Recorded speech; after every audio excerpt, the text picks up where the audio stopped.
লবণ হলুদ দিয়ে দেখো আমি ডিমগুলো ভেজে নিয়েছি। এখন রান্না করার রেসিপিটা দেখো। ফুলকপি দিয়ে রান্নাটা করব, সেজন্য আমি ফুলকপিটা আগে ভেজে নিব।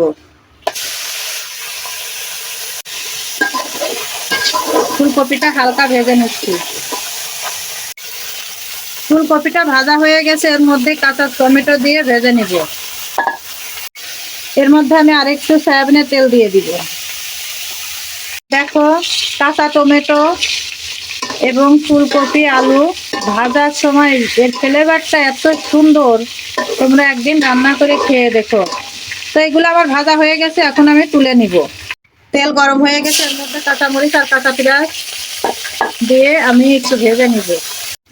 তো দেখো এর মধ্যে 2 টুকরা তেজপাতা, 3টা লবঙ্গ, আর এর মধ্যে হলুদের গুঁড়া 1 টেবিল চামচ, সজের গুঁড়া 1.5 টেবিল চামচ, শুকনা মরিচের গুঁড়া 1.5 টেবিল চামচ, আদা বাটা 1.5 টেবিল চামচ, রসুন বাটা 1.5 টেবিল চামচ আমি দিয়ে কষিয়ে নিব।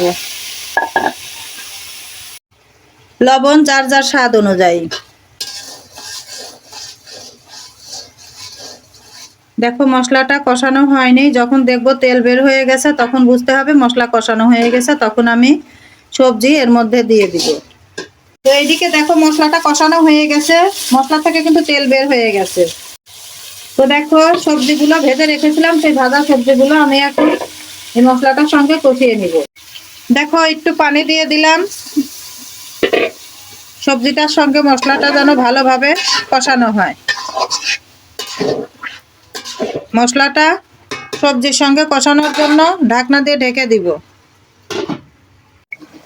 সবজিটা দেখো আমার কষানো হয়ে গেছে।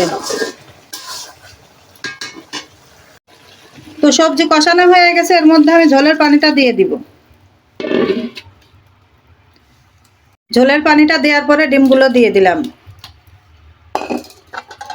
তরকারিটা খেতে হবে সেই রকম, তোমরা সাদা ভাত, পোলোয়া, খিচুড়ি, রুটি, পরোটা এবং মুড়ির সঙ্গেও খেতে পারো।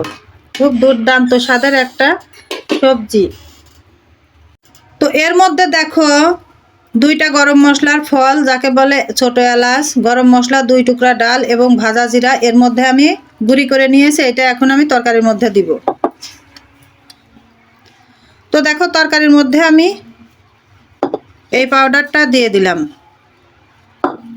যেহেতু এখানে আমি কাঁচা জিরা ব্যবহার করি নাই, সেজন্য ভাজা জিরার পাউডারটা একটু বেশি করে দিয়েছি।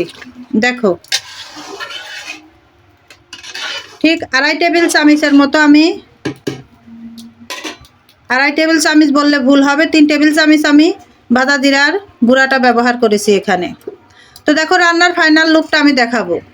দেখো রান্নার ফাইনাল লুকটা রান্না হয়ে গেছে, এখন আমি পরিবেশন করে নিব না। তো দেখো গরম গরম ধোয়া ওঠা ডিম দিয়ে ফুলকপি, কাঁচা টমেটো এবং আলুর একটা অসাধারণ রেসিপি। তোমাদের যদি ভালো লাগে তাহলে আমি যেইভাবে রান্না করেছি এইভাবে রান্না করে খেয়ে দেখো। কত সুন্দর দেখতে, যেমন সুন্দর খেতে তার থেকে বেশি সুন্দর হবে। আর কি এই পর্যন্তই। তোমরা সবাই ভালো থেকো, সুস্থ থেকো এবং দোয়া করো আমরাও যেন সুস্থ থাকতে পারি। আজ তাহলে এই পর্যন্তই। ফলো, কমেন্ট, শেয়ার এবং সাবস্ক্রাইব করে দিও। আল্লাহ হাফেজ।